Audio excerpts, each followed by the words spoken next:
Tupac kind of falls into my left arm. A music icon killed in our streets. I'm asking what happened, who shot you? Fox 5 News investigates theories of revenge, corruption, and rap's most powerful. It leads back to Who Killed Tupac? Thursday on Fox 5 News at 10. Well, Reggie Wright is taboo, and he's part of it. I don't. I have never been the type of guy that go and put any type of work. Will never get no car and do nothing. I'm a reactor. I'm one that with you and that's going to react to things that happens. But yeah, I don't believe in being spontaneous at all. And so that's what I mean when I say I will orchestrate something. If I want somebody to get slapped or something like that, we're going to put a plan together. You'll never get me being emotional like a bitch and spontaneous and taking penitentiary chances. No. You probably can slap me. And I always said, you slap me, you might get away with slapping me right then. But trust me, you're going to pay for that slap one day. And that's what I mean by that. So, yeah. Now we need to check out another part of Michael Carlin's theory. Reggie Wright Jr. and the allegedly dirty cops who he and Suge Knight was bringing into the inner circle of death row. Stay away from Reggie Wright Jr. I'm putting cases on some of them guys, so. He is working with the feds. As Denzel Washington said, I'm putting cases on.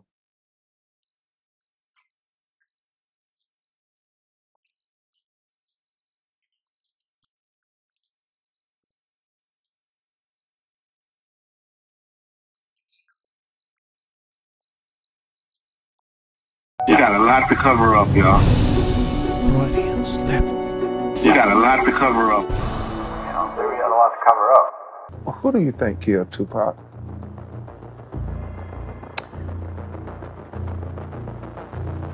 I believe Orlando Anderson killed Tupac.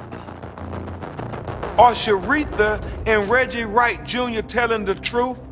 Michael Carlin doesn't think so. Reggie Wright Jr., the head of security for Right Way Security and Death Row, organized the personnel to plan the hit, and I believe police officers were a big part of the hit. Greg Kading has no credibility on this subject matter. He became a task force member on the Biggie case 10 years after the fact.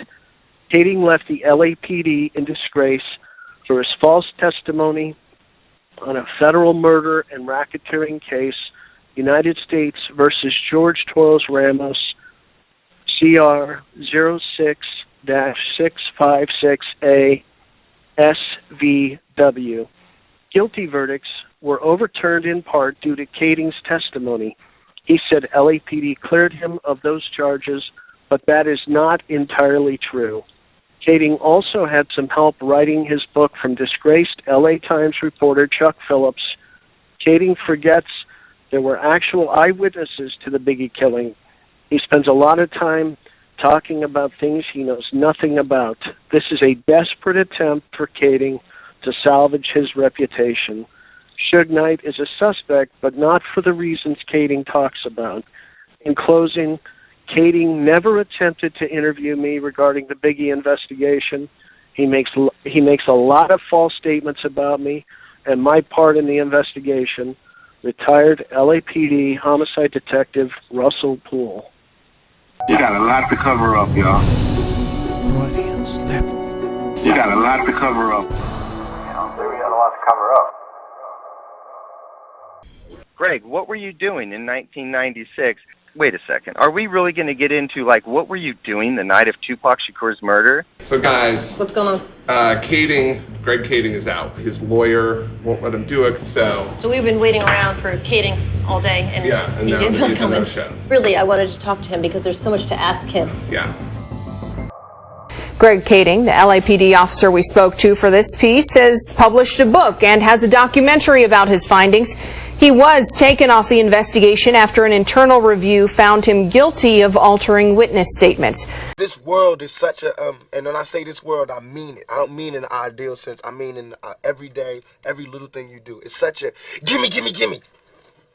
Everybody back off. You know, everybody's like, you taught that from school, everywhere. Big business. If you want to be successful, you want to be like Trump, gimme, gimme, gimme, push, push, push, push, step, step, step, crush, crush, crush. That's how it all is. Nobody's really hitting it right. The Democrats are too far left. I mean, Bill Bradley, this is seriously left. He's trying to come a little more center, but he's seriously left. The Republicans are too far right. And I don't think anybody's hitting the chord. Not the chord that I want to hear, and not the chord that other people want to hear. And I've seen it. Plus, I think there's a great lack of spirit in this country. What's happened over the last 4 years is disgusting, and I just think there's a tremendous lack of spirit, and I think the spirit has to be brought back. Instead of us just being like, slavery's bad, slavery's down, bad whitey, bad whitey. I mean, all right, let's stop that. And everybody's smart enough to know that, I mean, we've been slighted, and we want ours. And I don't mean by like ours, 40 acres and a mule, because we're past that. But we need help. I mean, for us to be on our own 2 feet, us meaning youth or us meaning black people, whatever you want to take it for us to be on our own 2 feet, we do need help. Because we have been here, we have been a good friend. If you want to make it a relationship type thing, we have been there, and now we deserve our payback. It's like you got a friend that you don't never look out for. You know, you dressed up in jewels. Now America's got jewels, and they paid and everything, and they lending money to everybody except us. You have a vice presidential candidate in mind? Well, I really haven't gotten quite there yet. I guess it's just Oprah. I love Oprah. Oprah would always be my first choice. Oprah. Oprah, your competitor, right? Oprah's a competitor. You know what? No I'll tell you, she's really a great woman, though. She is a terrific woman. She's somebody that's very special. I have not even thought about it. I guess we'll see. We'll see. Maybe that's part of the whole process. Would she be someone, I mean, kidding aside, that you might think about? If she'd do it, she'd be fantastic. I mean, she's popular, she's brilliant, she's a wonderful woman. I mean, if she'd ever do it, I don't know that she'd ever do it. She's got, you'd ask her. She'd be sort of like me. I mean, I have a lot of things going, she's got a lot of things going. What a ticket in terms that would be a pretty good ticket, but she's a very exceptional woman. And it's like, you know, everybody need a little help on their way to being, you know, self-reliant. You know what I'm saying? That's the whole thing about the album, about the Special Olympics. Everybody need a little something and they to be independent. No independent person just grew up and was born independent. You worked and you learned teamwork and you learned cooperation and unity and struggle, and then you became independent. And we have to teach that and instill that. Another political story making news this morning: Donald Trump's growing poll numbers on a list of possible presidential contenders. Since he first appeared on GMA last month, he's been taking to the airways to continually question President Obama's birth certificate. What's he up to? John Berman is here with some answers. John. Cynthia, you know, Donald Trump sure knows how to make people watch, but many people now, including Republicans, are wondering, are they watching a serious candidate or a circus actor? Does he really believe that President Obama wasn't born in America, or is he really just selling his favorite product, Trump? If this is truly a melting pot in the country where we care about, and Lady Liberty got a hand like this, she really loves us, then we really need to be like that. And it needs to be the black kids. If there's a white person who got money, then he need to help them. He need to help black kids, Mexican kids, Korean kids, whatever. But it need to be real. And it need to be before we all die, and then you say, oh, I made a mistake. We should have gave them some money. We really should have helped these folks. It's going to be too late. You know what I'm saying? And then that's when you got to pay your own karma. And that's when God make you punish. When God punishes you. Because I feel like, you know, it's too much money here. I mean, nobody should be hitting lotto for $36 million and we got people starving in the streets. In just a few short weeks, Donald Trump's stance on where President Obama was born has, well, evolved. From this... The reason I have a little doubt, just a little, it's because he grew up and nobody knew him. To this... I want him to show his birth certificate. To this... I'm saying it's a real possibility, much greater than I thought 2 or 3 weeks ago. Then he has pulled one of the great cons in the history of politics. And beyond politics. In those same 3 weeks, Trump's poll numbers have gone from this to this, nearly doubling in less than a month. Also increasing in his perpetual publicity grab, ratings for Celebrity Apprentice, up every week since he started the birther rant. Even if you earned it, you still owe. Because look at me, I don't have that mega money, but I feel guilty walking by somebody. I got to give them some mail. And if I know I got $3,000 in my pocket, I feel like It's wrong to give that person a quarter or $1. It's wrong. Only you know what you got in your pocket. And that's wrong. No matter what they do, if they take it and drink it, they take it and drink it. But, I mean, you got. You understand? And we all know how hard it is, and it's not about if you good or you bad. So since it's not about if you good or you bad, we know that because he don't mean he was bad. Or don't mean he's a criminal, or don't mean he's crazy, or a drug addict, or none of that. It just means he don't got. But while it may boost his visibility now, some analysts say it is bad long-term strategy, not to mention bad information. Everybody knows Donald Trump is entertaining, but you cannot become the President of the United States on the basis of being a good entertainer. The birther issue trivializes him, it marginalizes him, and it damages his brand. Indeed, several nonpartisan watchdog groups long ago determined this certificate provided by then-candidate Obama definitively proves he was born in Hawaii in August 1961. There were birth announcements in local papers, statements from officials in Hawaii. And that has been more than enough for John McCain, Mitt Romney, Sarah Palin, and most prominent Republicans. For Republicans to even be bringing it up, I think it's a waste of energy and time. I'm saying it's a struggle, and I think everybody deserves. And I think there's a way to pay these people. I think there is a way. It just takes to be revolutionary, and it takes to do something out of the ordinary.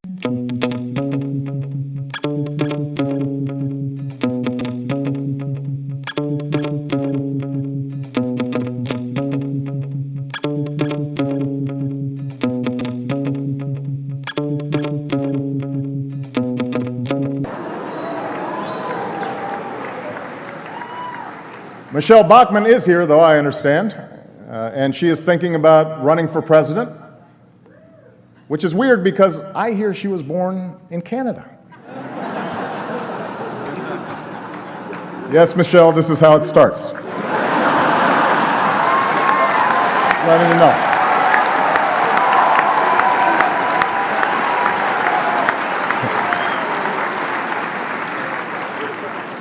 The White House isn't talking about Trump, but Vice President Joe Biden's daughter, Ashley, went after him in a missive on Facebook last night, saying, "He makes me ill." This discussion is just so insulting, and boycott The Apprentice. Now, despite this disgust and despite most of the facts out there, Trump claims he is so concerned about where the president was born, he has investigators on the ground in Hawaii. Cynthia. Well, John, in a word, is he running or is he not? He's running for something, whether it's president or ratings, I don't think we really know. George? The last time he was on, I expressed a great deal of skepticism over his run. He called me up immediately after the show and says, "I am going to prove you wrong." And I said, "If you prove me wrong, come here and talk about it." We'll see if he comes. There you go. There's a vicious rumor floating around that I think could really hurt Mitt Romney. I heard he passed universal health care when he was governor of Massachusetts. Someone should get to the bottom of that. And I know just the guy to do it. Donald Trump is here tonight.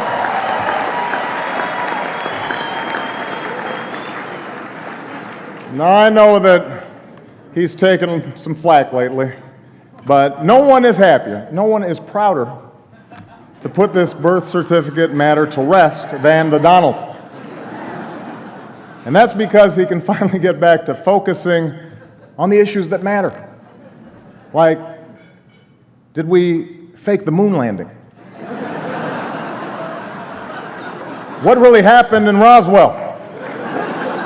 And where are Biggie and Tupac?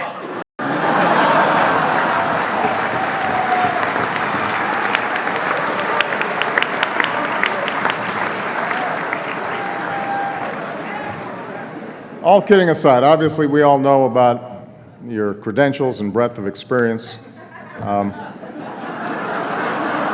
For example, no, seriously, just recently in an episode of Celebrity Apprentice at the steakhouse, the men's cooking team did not impress the judges from Omaha Steaks.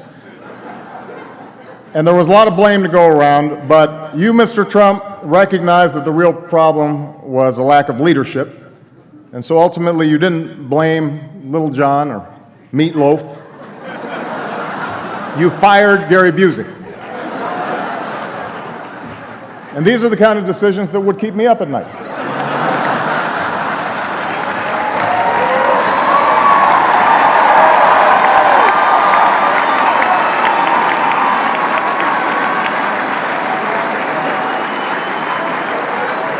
Well handled, sir. Well handled.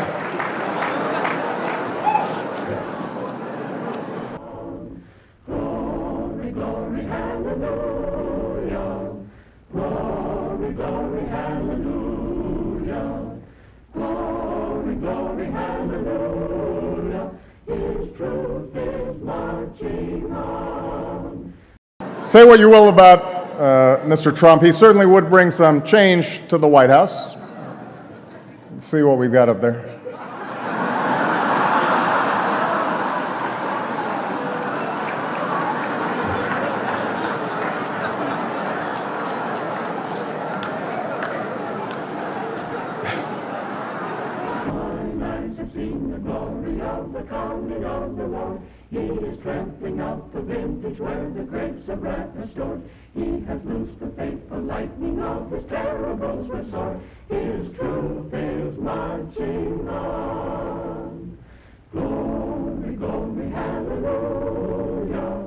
All men are created equal. All men are created equal. All men are created equal. All men are created equal. All men are created equal. All men are created equal. All men are created equal. All men are created equal. All men are created equal. All men are created equal. All men are created equal. All men are created equal. All men are created equal. And where are Biggie and Tupac? All men are created equal. Everyone deserves to know the truth. Because if you think about it, the economy is rigged, the banking system is rigged, there's a lot of things that are rigged in this world of ours, and that's why a lot of you haven't had an effective wage increase in 20 years, folks, and we're going to change it. We're going to change it. Going to change it fast. All men are created equal. In this country, our courts are the great levelers. In our courts, all men are created equal. Do you know that when we do go to court, the defense will have all this discovery, tapes included, and interviews and stuff like that, and when we get on stand, they're going to try to dirty everybody up as much as possible. Absolutely. I just want to let you know that. And the department will always put a spin on something in order to not to look so bad. Okay, they will do anything. They will sacrifice anybody. Hey, I'm going places. No, you're not going anywhere. But I was so naive, I didn't see this. You know, it happens. It's like magic.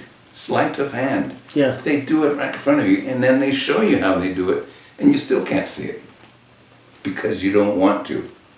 That's what I was with discrimination. I understand all that. What I'm saying is what happens when, assuming this goes to court, and then the defense attorney gets all this stuff, and then he reads into it, and that's his line of attack. You have to... no, I understand it, mine, but I just want to try and work out all the kinks so everybody... I've got to try to bring out the whole truth in this investigation. So young people now, I think, that those days are gone. They're past. It's all over. 1964, they changed the law. It made things different. No, people are still people. Change takes a long time. Education takes a long time. This is an education process. As you said, you grew up seeing these things in the South, and you've grown up. People, times change, they say, people don't. They become more sophisticated at hiding their prejudices, but they're still the tall ones whack the little ones, the dark ones whack the light ones, or the light ones. And it's not black versus white or white versus, it's just people.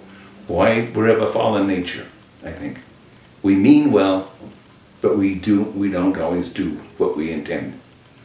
And but to think, John Locke, I think it was, I was a philosophy major and these are philosophical problems, and that he said, every day in every way we become better and better. Well, if that was so, we'd only have about 6 commandments. But we still have 10, and we're still violating all 10. And I think even some more. But the whole thing is that we try, and we can't give up. I'm trying to be better. But don't expect things to happen just because the books are full of beautiful laws. The Constitution and the Bill of Rights are beautiful. They mean nothing. They are pieces of paper unless they are enforced. When somebody gets booked on this thing, if and when somebody gets booked for this assault on this guy, we're going to be going to court and some people are going to be testifying in a court of law, okay? And the perjury is a very serious thing to me. I would never lie. No laws mean anything unless they are enforced. And I didn't believe that. I thought the Constitution, the law says yes, and if you do it, the people, they're in the federal trial, my federal trial, not my trial. I was the plaintiff. The FBI and the Department of Justice were the defendants. Top FBI officials lied under oath. I witnessed that. I heard it. And after the trial, when I was at headquarters, I went to the director of the FBI, William Sessions. Mr. Webster, the discriminator, found guilty in federal court, but these are civil laws, you see, went off to become the director of the CIA. I go see Mr. Sessions, the former federal judge, and I said, Mr. Sessions, do you know that some of your top officials lied under oath in court? He says, no. I said, your two top men were sitting there during the whole trial. Didn't they get on the phone every day and call you up and give you a summary? That's the way the FBI works. No, they didn't. Didn't they tell you these people lied and they were lying through their teeth? No. I said, I'll tell you what. Give me a couple of inspectors, send them to me in my office here at headquarters. They made me the Deputy Assistant Director of the FBI laboratory. I'm not a scientist. That'll fix me, right? In Washington, D.C., you stay in that office. And when I come in the morning, all of the section chiefs that are my work under me and unit chiefs are in with the assistant director, and my secretary says, they're having a meeting, you ought to be in there. So I go in, and the papers get turned over. Oh, hi, Matt. Oh, yeah, we were just finishing off here. I said, no. And then that boss, John Hicks, says to me, the first day, you did a bad thing. You sued the FBI. I said, I'm not going to go through it again. The matter of the evidence was presented in federal court. We are a nation of laws, not of men. We don't go by opinions. We presented the evidence. There were findings of the legal system. We live by them. That was a judge's opinion. That's not my opinion. I said, no, opinion doesn't mean that in that sense. That's the finding of the court. That's law. We have to abide by it. And he ordered us to do certain things. And I would appear at a meeting, and a guy would get up and say, we can't do that because Perez says that we have to do this, citing the legal. I said, what do you mean Perez says? My name is Perez, and I'm right here, and I know what the law says, and it doesn't say that. You guys are interpreting what you want. I said, Your Honor, they're gonna game it in the trial. He said, what am I gonna do? I'm gonna order them to do this. They'll go around you at the career board deliberations. He said, we'll make them keep notes. Then he said, we'll tape record them. I said, they'll do hand signals. We'll put video cameras in there. They'll meet beforehand. I'll make them swear. I said, they'll lie. And then I am called in as an impartial observer to one of these career board deliberations where they're picking a new agent in charge for some field office. Well, let's get Harry ranked number 2, and George was number 3, and Bill was number 5. But I think Bill should be it. Harry's an asshole, we all know that. Turn off your machine there. I said, no, you don't turn off the machine. We want to talk honestly. Talk honestly on the machine that if Harry's an asshole, give your evidence. No, turn the thing off. They turned it off. I said, what's changed? Everything changed. Everything changed. Things just started changing. I started changing. Were there people that left positions? Yeah.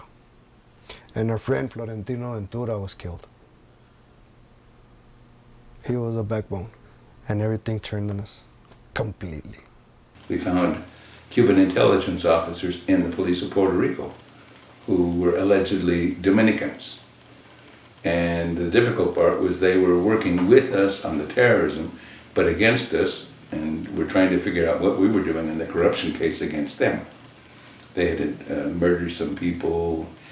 We found out the jewelers were being hit as they were coming out of New York City down to San Juan for about $7,000 a contract. And that would take care of the hit, getting rid of, messing up the evidence on the investigation on the body, and then there would be no conviction. It would just disappear. The Compton killings that occurred thereafter after Tupac was shot was just a diversion to make, general public, law enforcement believe it was a blood crip thing. When indeed, it was all orchestrated. Tupac kind of falls into my left arm. A music icon killed in our streets. I'm asking what happened, who shot you? Fox 5 News investigates theories of revenge, corruption, and rap's most powerful. It leads back to Who Killed Tupac? Thursday on Fox 5 News at 10. About 2 weeks after that, I was contacted by Reggie to go over to Santa Monica Police Department to pick up this firearm. Hackey says he first showed the handgun to his FBI handlers and then turned it over to Reggie Wright Jr. A month later in Las Vegas, investigators say it was a .40 Glock handgun that killed Tupac Shakur. Hackey believes the murder weapon was the same gun he gave Reggie Wright Jr. I believe it is. And we spoke to two head investigators on Tupac's murder. Here are their theories of the event. I won't deny it, I'm a straight ride. September 7th, 1996, Tupac Shakur, along with his associates from Death Row Records, are leaving a Mike Tyson fight at the MGM Hotel and Casino when they see Orlando Anderson, a known Southside Crip from Los Angeles. In this video from inside the MGM, Shakur, along with Suge Knight, can be seen kicking and stomping Anderson. Just after 11 p.m., Tupac, Suge Knight, and the rest of their entourage of about 6 cars were headed to a club. They were stopped here at the intersection of Koval and Flamingo. A white Cadillac pulled up alongside Knight's BMW and opened fire. Shakur was sitting in the passenger side and was hit multiple times. This is the last photo taken of Shakur the night of the shooting. He died 5 days later at UMC at the age of 25.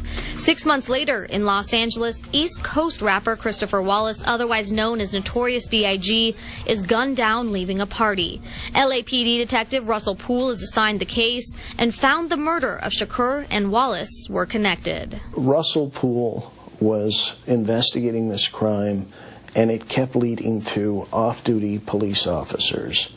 And he kept being told by management at the LA, hey, stop, you're investigating. Poole was eventually taken off the case. He quit the force and sued the LAPD. Author Michael Carlin helped Poole publish multiple books about his findings. I'm just calling to tell you, look over your shoulder. And says Poole never stopped working on the murders. Dave Demersion is the senior ADA at the district attorney's office. We started having these meetings, and Dave was like, I'm still just not interested, not feeling this case. We doubled our efforts. We came up with 45 Tupac murder facts. We handed that to him, and finally he said, I am very interested in this case now. In September 2015, 19 years after Shakur's murder, Poole scores a meeting with investigators. A man takes 2 billion heartbeats, and the last 2,000 of his heartbeats are in a meeting with the sheriffs talking about sheriff corruption, and he passes away in the meeting. It defies logic. Carlin says Poole had uncovered evidence that those inside Death Row Records planned to kill Suge Knight to take over the label. Shakur was also a target because, according to Poole, he was planning to leave the label and take hundreds of unreleased songs with him. FBI documents and former LAPD officers confirmed Death Row Records employed multiple officers who worked security. The motive is Death Row Records. Death Row Records was worth $500 million. And the reality is, cops were involved in the murder of Tupac. The reason this hasn't been solved is because it leads back to cops. Fox 5 tried to contact the former Compton police officer who took over Death Row Records after the murder. He did not respond. Profile unsolved cases right here in Las Vegas. Exactly. Incredible. Great work, Cindy. Yes, Cindy. Thank you. Several informants told investigators the white Cadillac used in the shooting of Tupac was rented. However, police were never able to track down the car. We also reached out to the Las Vegas Metropolitan Police Department. They told us they couldn't comment because the investigation into the death of Tupac Shakur is still ongoing. Greg Kading, the LAPD officer we spoke to for this piece, has published a book and has a documentary about his findings. He was taken off the investigation after an internal review found him guilty of altering witness statements. We also talked to Tupac Shakur's cousin. He originally agreed to be part of Cindy Lundenberg's investigation, then told us the family decided against it.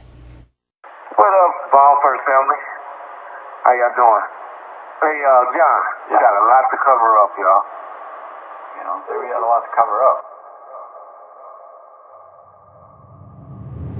Puffy was going up the stairs, and he said, I don't care if Tupac died, I don't care if Biggie gotta die, and I don't care if Suge gotta go to prison for the rest of his life. We got a confession letter on how everything went down and who's responsible. Now, getting back to Russell was following in the footsteps of his dad, and he was able to work through the LAPD and have all the things that had to be done within the LAPD. He certainly knew the streets very well. And circumstances in his case were far more tragic because he was killed in the line of duty.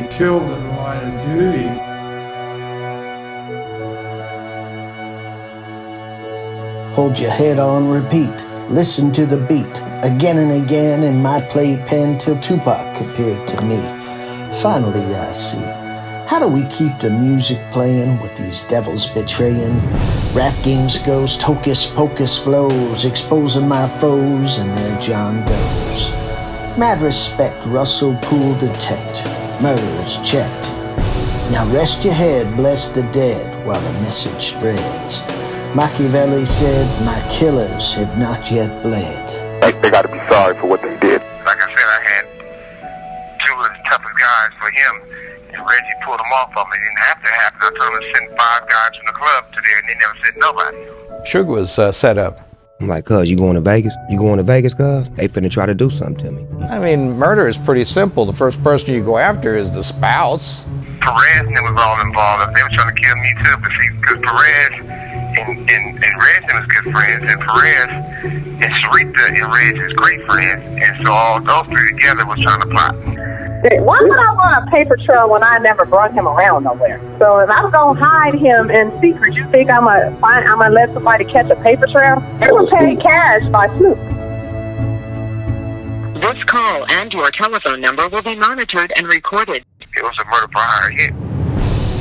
If it was an actual shooting in Vegas, it's on camera in Vegas. It's witnesses that said they gave no sex to kill me. So I knew it was cameras everywhere in Vegas because I went to UNLV. All of the corners in Vegas was equipped with cameras. Those guys, if you go back and watch the film, they was already stalking Pac, watching him. So that just tipped the iceberg when something happened. But there was a plan already to do something to him. How come Reggie is Suge's bodyguard and he wasn't with Suge? We went to Las Vegas Metro in 97. After Biggie was killed, I think there's got to be a connection between the two. The politicians said they don't want to solve it, so they told the investigators, put it up on the shelf. I'm quite sure if they saw the first one, they would saw the second one because it's the same circle of people. You got a lot to cover up, y'all. Freudian slip. You got a lot to cover up.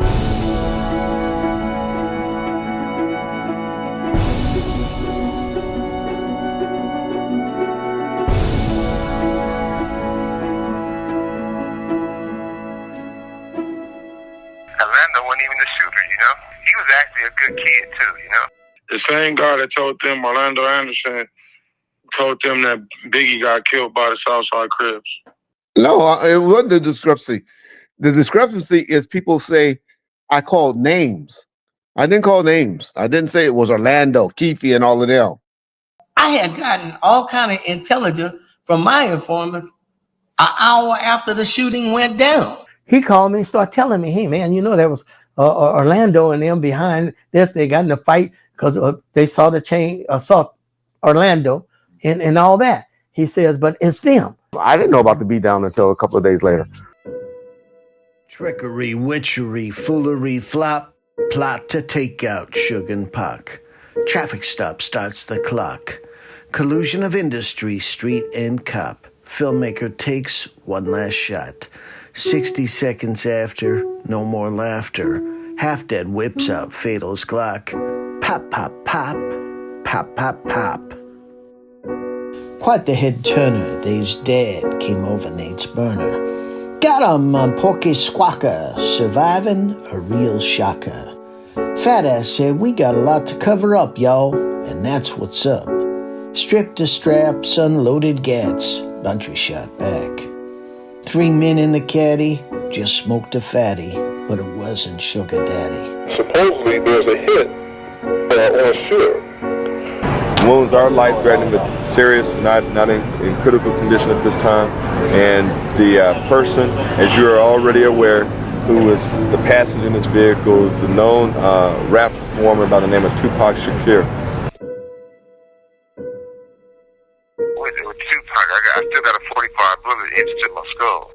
We've been informed that doctors have told the family members that they expect the rap star to once again recover from his injuries. They know who was going on behind all that stuff, you know?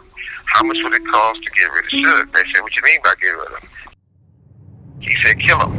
They put a hit on Suge. Reggie's dad told me that. Well, he said, Michael, if anything happened to Suge, this is what he told me. Anything happened to Suge, Reggie would run the majority of the company. It's the same people, same circle of people. It have nothing to do with me, you know? Read this on the paper. Suge! Yeah, Reggie would carry most of the burden. It come from because they want the ownership of my company. Hey, John, you got a lot to cover up, y'all. Doctor said Pac's on the mend. We tried to form some security detail, at least around the floor, around his room, because they had him on the first floor. Surrounded by friends. Foes called in to make kin spin, finish him off. We were pissed off. I'm like, you know, this is an assassination attempt, right? And y'all got him on the first floor near a window.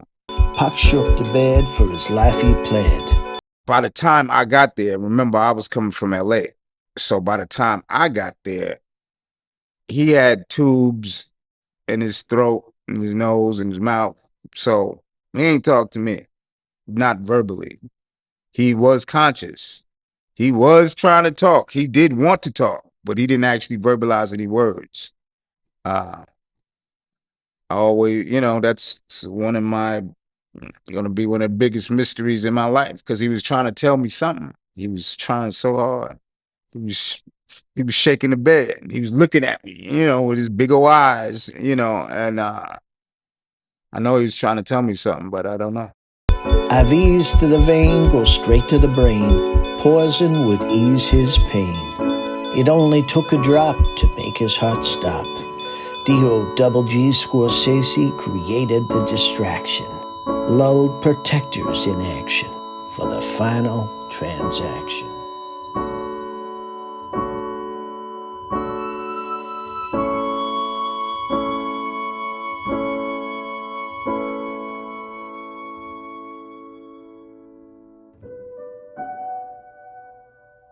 The head of gangs and homicide from the Compton PD is Reggie Wright Sr.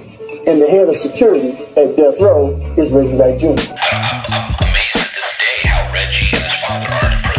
The vice president on TV talking about taking my record off the shelves. Police, you know, every time they see me, they think I'm a cop killer. It was an assassination attempt on Suge in Las Vegas, who would have everything to gain. I could have jumped out on his ass in Vegas, but it was killing me. But Snoop was like, hold on, don't fuck this up. So. And I was told it was an operation. It was a planned assassination. How come Reggie is Suge's bodyguard and he wasn't with Suge? He wanted to be Suge Knight so bad. Where stuff really come from, it come from because they want the ownership of my company. Because I feel like the same people that was trying to kill Pac was trying to kill Suge. You know what I'm saying? Them bullets was coming for everything in that car. Police did not follow up on the most basic lead. Just happened to have officers in the right spot at the right time, were able to radio ahead. The cops that they trying to connect to death row were never hired on death row. He had no relationship with any police officers. When I got shot, it was 37 cameras. All the artists at death row was willing to come with me. There's another rappers who wanted Suge taken out. I'm scared of no one. My pitch was to the record labels and to the company was to have police officers that could be good witnesses and for the inmates. You crooked ass cop. I didn't need to take from niggas. I was institutionalized motherfucker. If I tell threatened by anybody, if you want to know the real, nigga would have went to jail for a long time fucking with me. Get everything you deserve. Perez and Sarita and Reg is great friends, and so all those three together was trying to plot. You always attack. Those are Reggie people. Suge didn't let none of my security ride with me. Because I feel like they finna try to do something to me. Some guys, they need some ex-cops to work off duty or, Police corruption cannot exist. Cannot exist unless it is condoned and tolerated by upper police management. Greg Kading is out. His lawyer won't let him do it. You crooked ass cop. Las Vegas PD is given a copy of the confession letter. They do absolutely nothing with it. Could it be that the police department had something to do with Tupac's murder?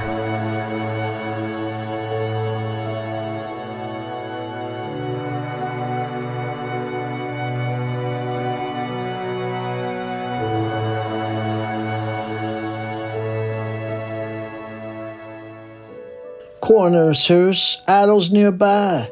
A dear mama goodbye.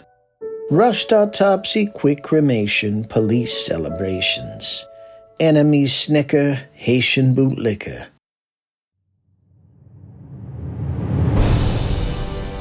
We the people mourn, hearts are torn. Bulk of the nation, radio stations, next generations. And that's what happened. Our lives was in jeopardy. Soldier in the hospital there, something wasn't right. You know, situations was, me and Pac had a little falling out a day or two before that in New York. And you don't take no ass whipping like that unless something's up. Unless the goose is cooked. Orlando wasn't even a shooter, He was actually a good kid, too, No, Orlando Anderson, here he is, the only Southside Crip standing in a casino. He was planetary. Wow, the last time I saw him, he was laying in the bed, holding on to his last breath. Yeah, John, we got a lot to cover up.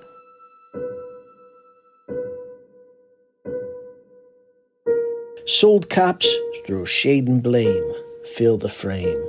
Orlando's a throwaway patsy, denies the murder flatly. It's a cover-up, a chaos merchant's cover-up. Can't stop the truth from bubbling up. This shit's a cover-up. Nobody cared about Pac having the right amount of security at all, period. No one cared. It was not mentioned at all. No one cared. And every time I ask Reggie, he gets really defensive. Soldier in the hospital there, something wasn't right. Interfering with the Vegas case. He's a lieutenant in Compton, LAPD, whatever. Interfering with the Vegas case. Jimmy is close personal friends with Reggie Wright Sr. Because Pac, that weekend before he went, was talking about pulling away from the labels and starting their own. What me and Biggie want to do is take control of distribution of rap music. I thought, oh boy, do you know what you're going up against? Do you understand the organized criminal networks you're going up against and the two major ethnic groups that run it? He said, yeah, we do. I said, well, you and Biggie can't do no shit like this. He said, we're not alone. We are organizing other young rappers. And let's go and try to be a distributor on our own. At that time, it was 6 majors, and he was trying to be number 7. I remember he was talking about calling it Lucky 7.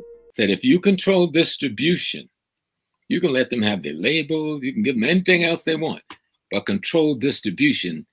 From there, you control the industry. And we don't want that, man. It's enough brothers out here dying already. Yeah, John, y'all got a lot to cover up. Y'all motherfuckers got Pac. Do y'all know how much that hurts our hearts?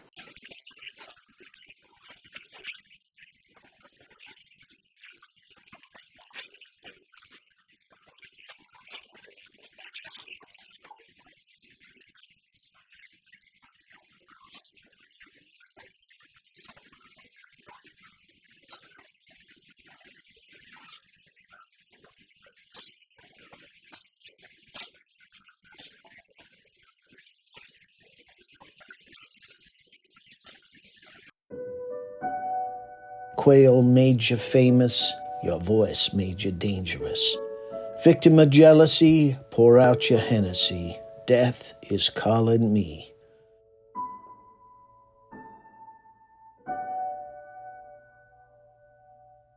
Stay away from Reggie Wright Jr. He is working with the feds. In seconds, Biggie Smalls was dead, shot like Tupac in the passenger seat. According to the police, no random event, but a well-executed hit by a still unknown assailant. What's the hate parade for? Oh, cause you killed Biggie? Well, if I did, wouldn't it make you supposed to love me even more if you love Tupac? Anybody that ever put their hands on me, I'll tell you, might not get you that day, but you're gonna get got.